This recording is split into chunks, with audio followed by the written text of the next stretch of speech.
बिस्मिल्लाहिर्रहमानिर्रहीम। अस्सलाम वालेकुम। गर्मियों के मौसम में पुदीना का इस्तेमाल बहुत ज़्यादा फ़रहत बख्शता है और इसलिए इसको घर के अंदर उगाने ही की तरफ तवज्जो दी जानी चाहिए।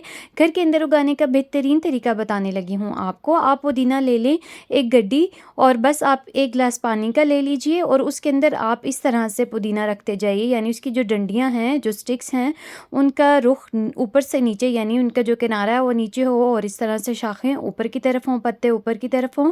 इस तरह से आप सिर्फ 1 हफ्ते के लिए रख देंगे अगर पुदीने को ग्लास के अंदर, पानी के अंदर, तो नीचे से इनकी जड़ें निकलना शुरू हो जाएंगी और आप इनको बहुत आसानी के साथ किसी मिट्टी के गमले में ट्रांसफ़र कर सकते हैं और पूरी गर्मियाँ तो क्या पूरा साल आपको पुदीना आपके घर के अंदर से मिलना शुरू हो जाएगा। ठीक है, जिस तरह से अभी ये ताज़ा पुदीना है, आपको ऐसा ही फ्रेश पुदीना रोज़ाना मिलना शुरू हो जाएगा।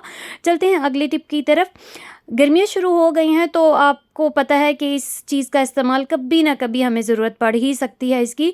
तो फिर ऐसे होता है कि इसका जो वैक्स होता है ना, ये कहीं गिरना शुरू हो जाता है, हाथों पे लग जाए तो ज़्यादा तकलीफ़ देता है और जहाँ पे ये गिरता है तो इसके दाग वगैरह पड़ जाते हैं और इस तरह से ये बहुत ख़तरनाक भी होती है। तो आपके पास अगर इसका स्टैंड नहीं है तो आपको घर के अंदर से ही बहुत ज़बरदस्त किस्म का स्टैंड बताने लगी हूँ। आपने ले लेना है एक कप जिसका इस तरह का हैंडल भी हो साथ।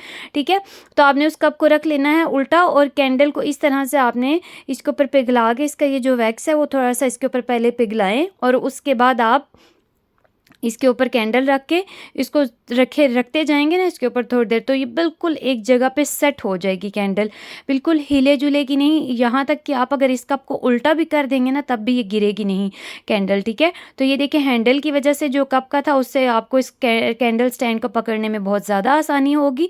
इसका जो वैक्स होगा ना वो पिघल कर इस कप के ऊपर ही गिरेगा और इसको आप बआसानी वॉश भी कर सकते हैं। और बस आपने इस कैंडल स्टैंड को इस तरह से पकड़ना है हैंडल से और आपने किसी ऊंची जगह पर इसको रख देना है जहाँ पर बच्चे इसके पास मौजूद ना हो, और ऊंची जगह पर रखने से इसकी रोशनी पूरे कमरे या पूरे जिस जगह पे आपको ज़रूरत है सब जगहों पर फैली रहेगी। अगली टिप की तरफ चलते हैं। गर्मियों के मौसम में किसी भी सब्ज़ी को ज़्यादा देर फ्रेश रखना या सही रखना नामुमकिन हो जाता है, लेकिन ऐसे जुगाड़ किए जा सकते हैं जिनसे वो ज़्यादा देर तक चल सकें। प्याज भी उन्हीं में से एक है। जनाब, प्याज को ज़्यादा देर तक ताज़ा रखने के लिए और ज़्यादा दिनों तक चलाने के लिए आपने इसके सिर्फ ऊपर वाले डंठल, यानी इनके जो सर हैं, वो बिल्कुल हल्के हल्के से काट के और इन प्याज़ों को बिल्कुल ताज़ी हवा जहाँ पर लगती हो, जहाँ पे अंधेरा ना हो, रोशनी हो, वहाँ पे आपने इनको रख देना है ऐसे सेपरेट करके। अगली टिप की तरफ चलते हैं। इस तरह के मसाले तो आप सबके घरों में आते होंगे। आपने इनको स्टोर कैसे करना है, महफूज कैसे करना है कि आपको ये याद भी रहे कि ये कौन सा मसाला था और ये कब तक इस्तेमाल होना है, और इसको स्टोर करने का बेहतरीन तरीका मैं आपके साथ शेयर करने लगी हूँ। ये देखिए जनाब, इस तरह से आपने जैम, जेली और इस तरह की कोई भी बॉटल ले लेनी है। आपने उसको धोकर खुश्क करके इस मसाले को इसके अंदर ट्रांसफ़र कर देना है। अब आपने क्या करना है कि इसी मसाले का ये जो डब्बा था गत्ते वाला, इसका ऊपर वाला फ्लिप और नीचे वाला फ्लिप दोनों काट लेने हैं। ऊपर वाले पे मसाले का नाम लिखा है और नीचे वाले पे इसकी एक्सपायरी डेट वगैरह मेंशन है। तो आप क्या करेंगे, ये दोनों वाले जो फ्लिप है ना गत्ते, आपने इस मसाले के अंदर रखने हैं। अब आप सोच रहे होंगे कि ये तो बाहर भी टेप के साथ लगाया जा सकता था कि पता चल जाता है ये कौन सा मसाला है। अरे नहीं भाई, यही तो राज है। आपने ये दोनों फ्लिप इसके अंदर रख देने हैं और बस इसको बंद कर देना है। अब मैं आपको बताती हूँ कि इसके साथ कौन कौन से फ़ायदे होने वाले हैं आपको। ये दोनों फ्लिप यानी कागज़ के गत्ते इसके अंदर रखने से आपके जो मसाले के अंदर नमी आ जाती है ना गर्मियों में या बारिश के मौसमों में, और ये ख़राब हो जाते हैं, तो ये बिल्कुल ख़राब नहीं होगा। ये तमाम नमी गत्ता चूस लेगा और मसाला कभी भी ख़राब नहीं होगा। ठीक है, और दूसरी बात यह है कि आपको आराम से पता लग जाएगा कि कौन सी एक्सपायरी डेट है उसकी और कौन सा मसाला है। इसी तरह से आप यही वाली चीज़ें बाकी मसालों के साथ भी कर सकते हैं, जिसमें मिर्चें, धनिया, हल्दी वगैरह, ख़ास तौर पे मिर्चों को बहुत जल्दी से कीड़ा लग जाता है, उनके साथ आप ये काम कर सकते हैं। और इसी तरह से बेसन, मैदा और आटा वगैरह में भी आप इसी तरह कागज़ के गत्तों के ये फ्लिप काट के रख सकते हैं। तो इन फ्लिप्स का फ़ायदा उठाइए, आपका 1 रुपया भी खर्च नहीं होगा। हाँ, आपके मसाले और आपकी चीज़ें ज़रूर बच जाएंगी ख़राब होने से।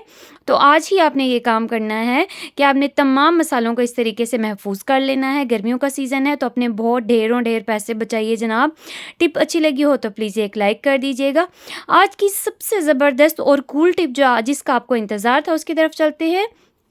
इस तरह के ज़िप-लॉक बैग्स तो आप सभी लोगों के घर में मौजूद होते होंगे ना, तो और इनका बेशुमार चीज़ों में इस्तेमाल भी करते हैं हम लोग। तो आज मैं आपको इन बैग्स का इतना ज़बरदस्त और शानदार इस्तेमाल बताने वाली हूँ ना, जो आपको हैरान कर देगा।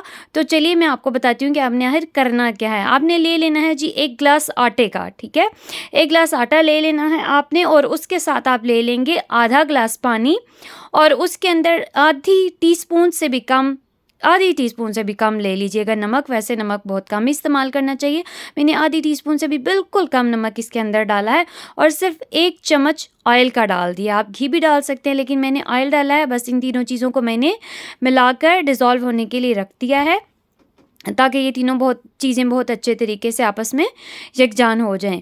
अब हम ले लेंगे, फिर से जनाब आ जाते हैं ज़िप-लॉक बैग की तरफ। एक ज़िप-लॉक बैग ले लेना है आपने और उसको क्या करना है, आपने खोल लेना है और जो आटा हमने 1 ग्लास के अंदर डाला था ना, उस आटे को आपने इस बैग के अंदर डाल लेना है। अब आप कुछ-कुछ तो समझ गए होंगे कि मैं क्या करने वाली हूँ। जी हाँ, आज मैं आपको आटा गूँथने का इतना बेहतरीन आसान तरीका बताऊँगी कि आपको पूरी यूट्यूब पर ऐसा तरीका नहीं मिलेगा। फिर इसके बाद ग्लास के अंदर जो मैंने पानी, नमक और ऑयल का मिक्सचर बनाया था, वो भी मैंने इसके अंदर डाल दिया है और मैंने इस ज़िप-लॉक बैग को कर दिया है बंद। और बस अब मैं इसको हिलाऊँगी, इसको बस ऊपर से इस तरह से मसलती जाऊँगी बिना हाथ लगाए। मेरे हाथ भी गंदे नहीं होंगे, कपड़े भी गंदे नहीं होंगे, कोई बर्तन भी गंदा नहीं होगा, कोई चीज़ गंदी नहीं होगी। और ये देखें, मिनटों में आपका आटा इतना ज़बरदस्त गूँध जाएगा। हर किस्म की डो आप इस तरह से गूँथ सकते हैं। आप समोसे बनाने की पट्टियाँ इस तरह से बना सकते हैं। ये देखिए जी, मुझे यहाँ पे पानी कुछ कम लगा तो मैंने इसके अंदर ना थोड़ा-सा पानी और ऐड कर दिया था। और ये याद रखिएगा कि आपने एक ही बार में बहुत ज़्यादा पानी इसके अंदर ऐड नहीं कर देना है, ठीक है? बिल्कुल थोड़ा-थोड़ा पानी आप डालेंगे तो आटा बहुत अच्छे से गूँधेगा और जैसे-जैसे अच्छा सा आटा गूँधता जाएगा ना इसके अंदर, ये खुद ब खुद इस शॉपर से, इस पैकेट से अलग होना शुरू हो जाएगा। आप इसी तरीके के साथ समोसे की जो मैदा है वो गूँथ सकते हैं, डो गूँथ सकते हैं, पिज़्ज़ा की डो वगैरह गूँथ सकते हैं, हर किस्म की डो आप इसके साथ गूँथ सकते हैं।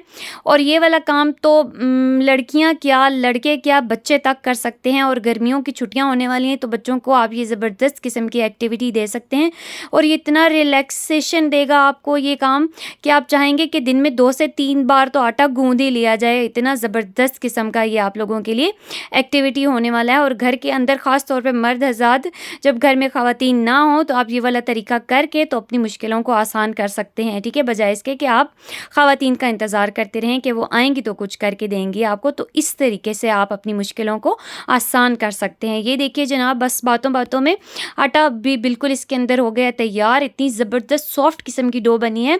इस तरीके के साथ ना आप आटा गूँधेंगे तो आपको बिल्कुल इंतज़ार भी नहीं करना पड़ेगा आटे के सेट होने का कि आपने आटा गूँध लिया है तो उसको आधा घंटा छोड़ दें और फिर वो सेट हो तो उसको पकाएँ, बिल्कुल भी नहीं। बस आपने इस तरह से आटा गूँध लेना है, उसको निकालें और डायरेक्ट पकाना शुरू कर दें। इतना सॉफ्ट ये आटा गूँधा है, ये देखिए, और शॉपर के साथ बिल्कुल नहीं लगा।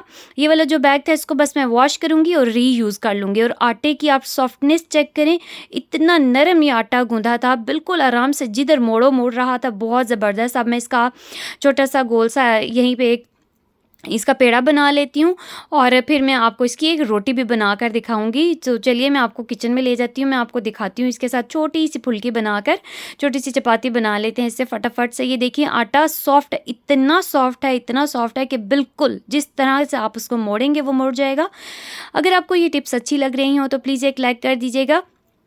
जनाब, पेड़ा बना लिया है मैंने। इसके बाद मैं इसको बस बेल के सीधा डायरेक्ट तवा मैंने रख दिया था पहले से ही चूल्हे के ऊपर। उसको जब वो हो जाएगा गरम तो ये देखिए जी, आपके सामने ज़बरदस्त किस्म की चपाती कर ली है मैंने रेडी। और ये बिल्कुल डायरेक्ट वही आटा था जिसको मैंने बिल्कुल रेस्ट नहीं दिया। ये देखिए बिल्कुल तैयार है रोटी खाने के लिए। अगर आपको मेरी ये वीडियो अच्छी लगी हो तो प्लीज़ एक लाइक कर दीजिएगा। Thank you for watching.